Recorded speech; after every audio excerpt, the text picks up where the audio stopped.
Why are you still at work, Skylar? You're usually home by 5:15, and it's already 5:20. That's 5 minutes late. What are you doing sneaking around behind my back? Come home and prepare my dinner now. It's not gonna cook itself, you know. Honey, I'm heading to the car park now. I stayed a little late to finish up some work, but I'm all done now. I'll be home before you know it. Please be a little more patient. Yeah, I would be a fool to believe you. Come up with better excuses next time you're staying late to flirt with your male coworkers.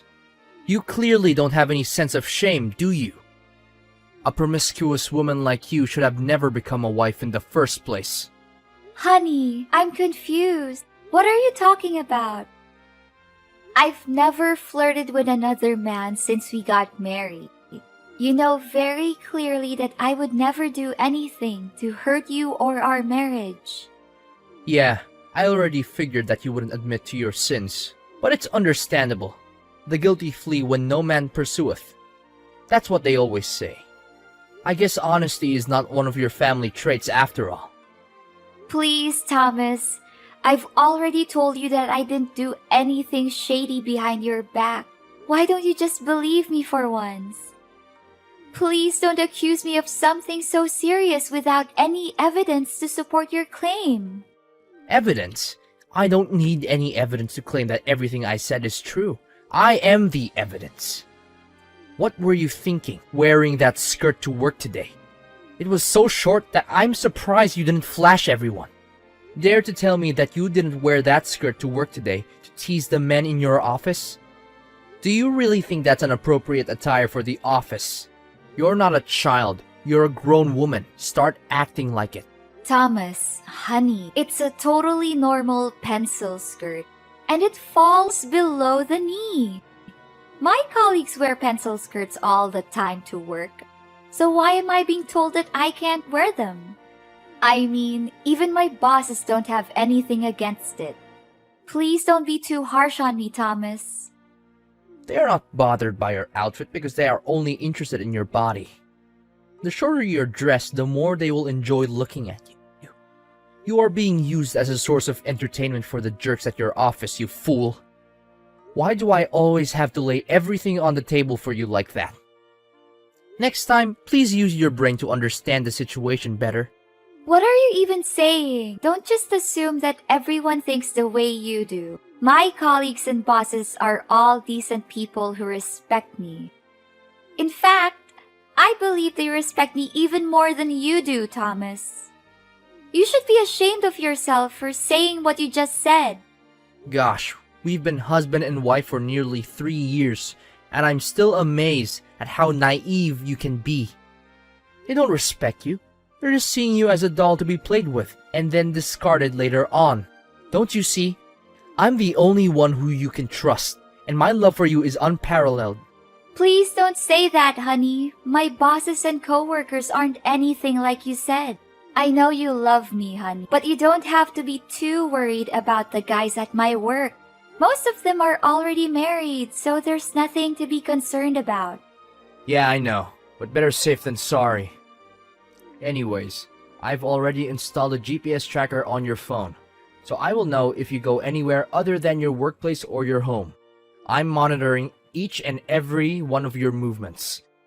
That's why don't even attempt to go anywhere else without telling me firsthand. What? When did you do that?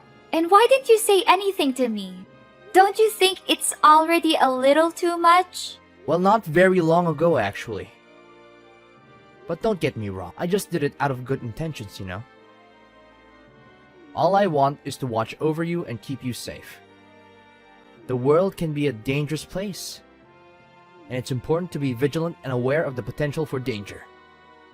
Well, but as you mentioned earlier, I'm a grown woman now, so I'm pretty sure that I know what I'm doing. I appreciate your good thoughts, but you don't have to be too protective over me like that, Thomas. To be honest, it makes me feel like you're invading my privacy. Invading your privacy? How dare you even say that to me? When you're the one who's constantly trying to hit on other guys. I'm just trying to protect you from all the possible threats out there. Especially the sickos who want to take advantage of your naivety. I know, but this is a little too much, baby. The other day, I even caught you checking on my mobile and web browser history. I reckon it happened not just one time. I agreed to let you know the passwords and have access to my devices in case of emergency. But please don't use that as an excuse to pry into my personal life.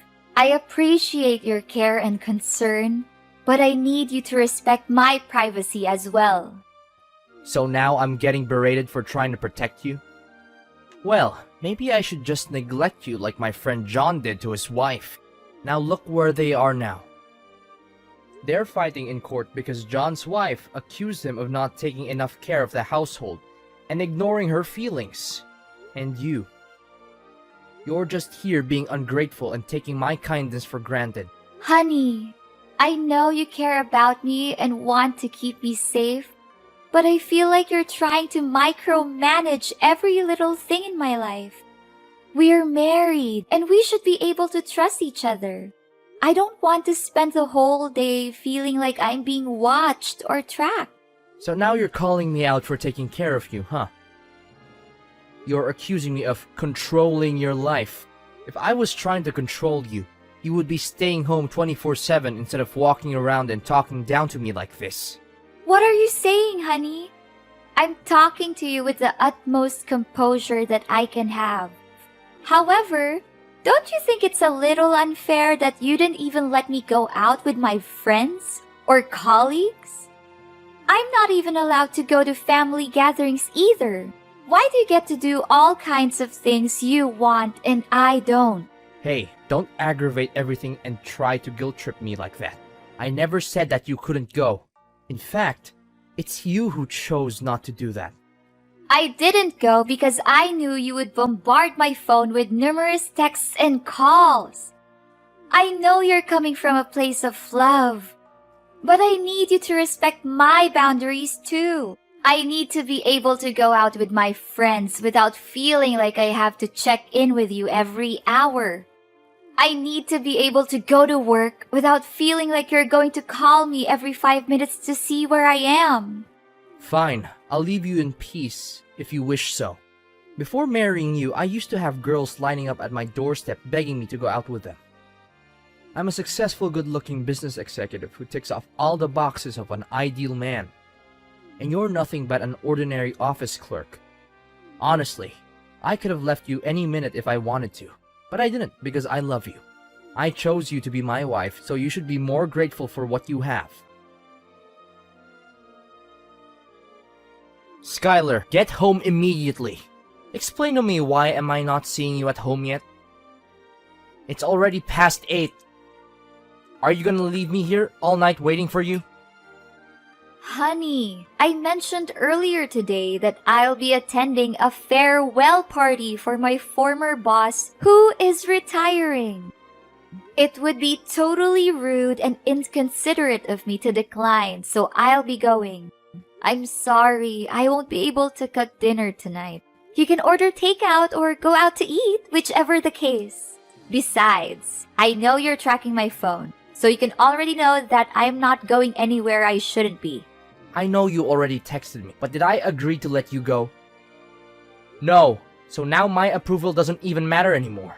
Now you just think that you can do what you want without checking with me first, huh? I'm only nothing but a complete stranger in your eyes, correct? I didn't say that, honey.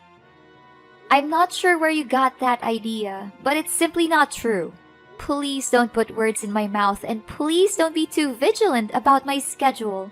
I'm your wife, not your enemy, to be tracked down nearly 24 hours a day. Good questioning. But what forced me to become more vigilant, huh? It's you. You're the one who's full of tricks and always wants to deceive.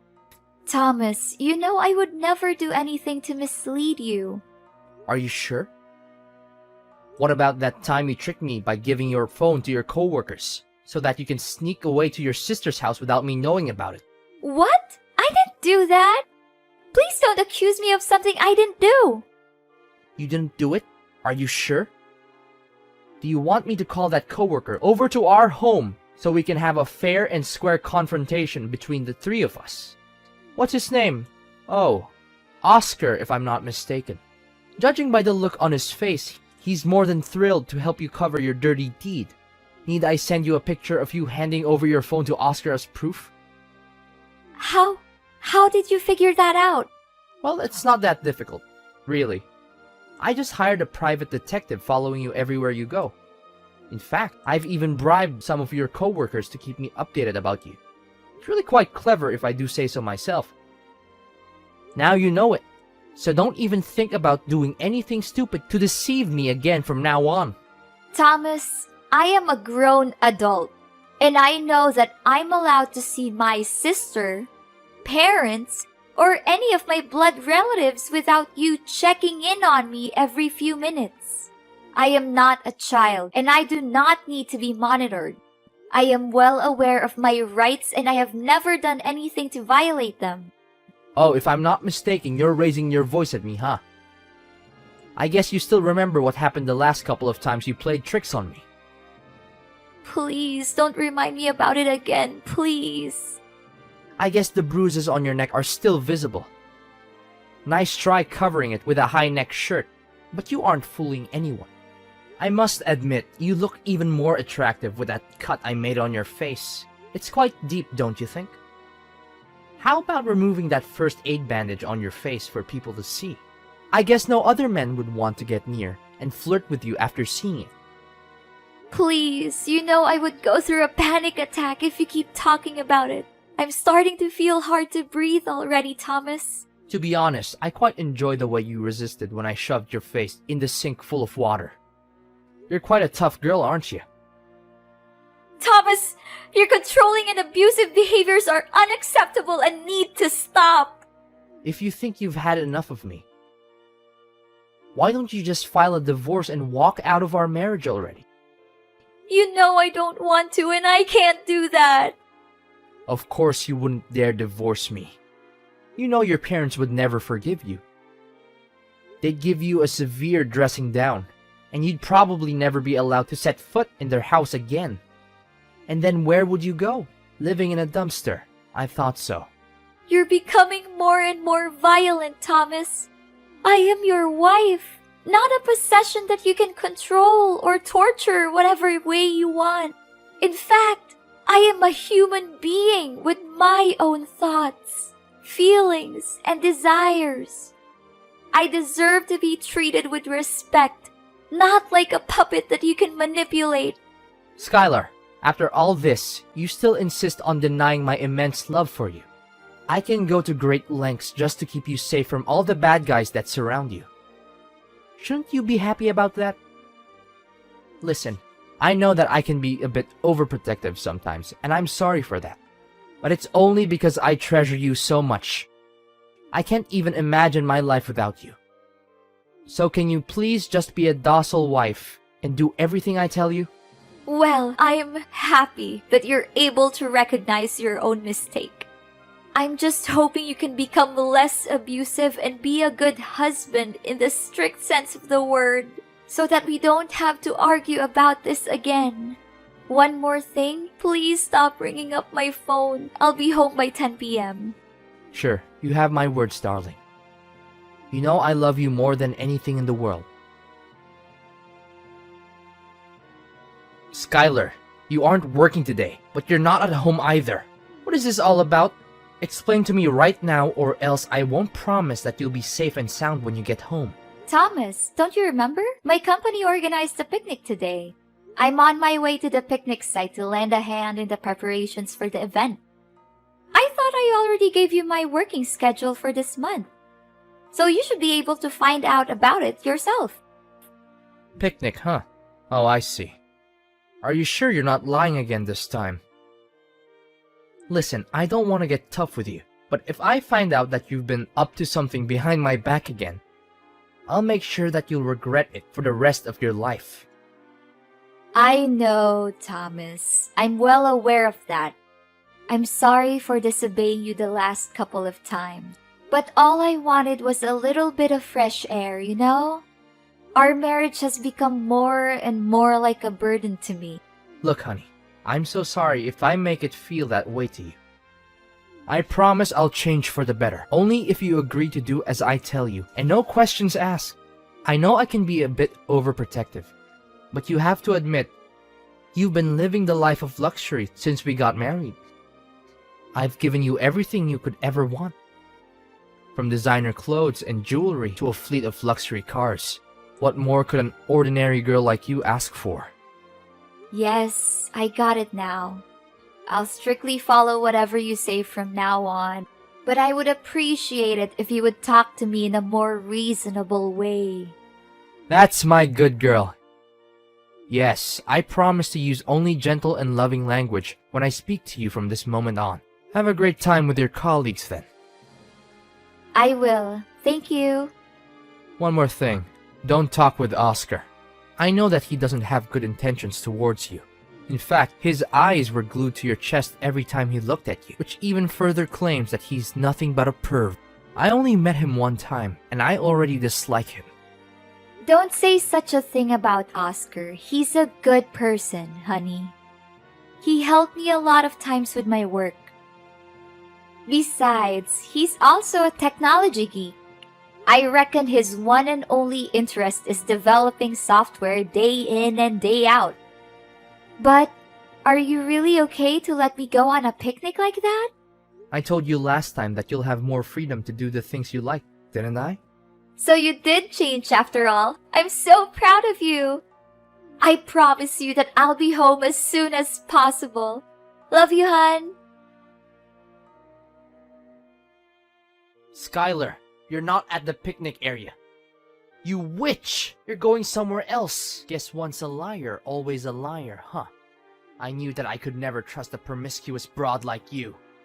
What are you saying, Thomas? I'm at the picnic site. Did you check your tracking app? How could I even trust that stupid app anymore? You're just gonna hand your phone to someone else and ask them to bring it along to the picnic site? I'm not that easy to fool. Don't even think about using that trick on me again. Well, last time, you said that you bribed my coworkers so that they can inform you immediately if I make any suspicious activity. Why don't you ask them now? You even said that you even hired a private detective to keep an eye on me whenever I leave the house, correct? Just contact them and ask where I am now. But they're all claiming that you're at the location where the picnic will be held. They even sent me pictures of you as proof. Wait a minute. Did you give them some money so they can turn their back on me and take your side? I can tell for a fact that these people are definitely lying. Why are you so sure about that? Because I'm in your trunk, idiot. I have been tracking you off since the moment you set foot out of the house. What? You're in my car trunk? Are you out of your mind? How could you come up with such a crazy idea? It's you who forced me to do this. You leave me no choice. You're getting better and better at concealing your lies. The location you shared with me on the tracking app shows that you are at the picnic site. But my phone's location tracking indicates that your car is heading to a different direction. This can only mean one thing. You're lying to me. Again! You handed someone else your phone to deceive me into believing that you're actually going to the picnic. But in reality, you are covertly absconding to engage in infidelity. Thomas, please think more rationally, will you? You already checked with the detective and my colleagues, and they all confirmed that they see me at the designated spot for the picnic. What else do you want? Do you need me to personally take some pictures of myself and send them to you? That's impossible! My phone's tracking has never been wrong before. But how can you drive the car and be at the picnic at the same time? Something is definitely out of place. Oh, Thomas, you think you're such a genius. But I just proved that you can be easily misled by a little child's game. What? What are you saying? Quit fooling around with me. I'm not in the mood for that. Can you see? It's not me who's driving the car. Oscar is helping me drive it. I'm actually at the picnic place just like I told you. I knew you pretended to go to work, but in reality you were hiding in my car trunk to follow me around. That's why I called Oscar over and asked him to replace me and drive my car. After that, I used Oscar's car to drive to the picnic location. Great plan, isn't it? You what? How did you figure out that I was in your car trunk? That's impossible. I'm sure I covered my tracks very carefully. I even erased every possible trail. Thomas, this time it's your own skepticism that betrayed you. Do you remember the last time you demanded a couple pictures of myself to prove that I was at the company? Oscar helped me attach a spyware to that file. When you downloaded the file on your phone, the spyware allows me to access your phone's GPS and track your location. That's how I found out about you hiding in my car trunk. What? So you've been spying on me this whole time? That's unacceptable. Do you know what's even more interesting, Thomas? Oscar is driving you directly to the police station. I'm not afraid of you anymore. You will soon be held accountable for your crimes. What crime? I haven't done anything wrong. The scars and bruises on my body are a testament to your violence. Not only that, the emotional damage you inflicted on me is just as real as the physical damage. You loved me so much that you tortured me and treated me like a possession. Honestly, it disgusts me every time you say that you love me. Tell your friend to stop the car and let me out. I'm not kidding. I'll make you pay a heavy price for double-crossing me. Forcing someone to go to the police station is a crime, you know. Fine, I'll tell Oscar to let you out of the car trunk. In the end, we just wanted to frighten you a little bit. But I advise you to prepare for our next meeting, which will take place in a court of law, of course. You may get away with this now, but you will not be able to escape what is coming for you next. For a long time, Thomas was verbally and physically abusive towards me. I had tried to leave him several times, but he always found a way to manipulate me into coming back. With the help of Oscar, I finally gathered the strength to leave Thomas for good. I filed for divorce and pressed charges against Thomas for domestic abuse. The trial wasn't easy, but I was determined to tell my story. I testified about the years of abuse I had suffered, and I even showed the jury the scars that Thomas had left on my body. In the end, the jury found Thomas guilty, and he was sentenced to prison. After years of living in fear of Thomas, I am now completely free. Oscar has been a great help in my journey to heal from past trauma. He showed me how to open up again, to let go of Thomas' dreadful words and actions, which once haunted me every time I closed my eyes. I'm very pleased to announce that I am now happily married to Oscar. We have 2 children together, and we are a strong and loving family. I hope to become an inspiration to other survivors of domestic abuse, because I know firsthand that it is possible to overcome abuse and find happiness.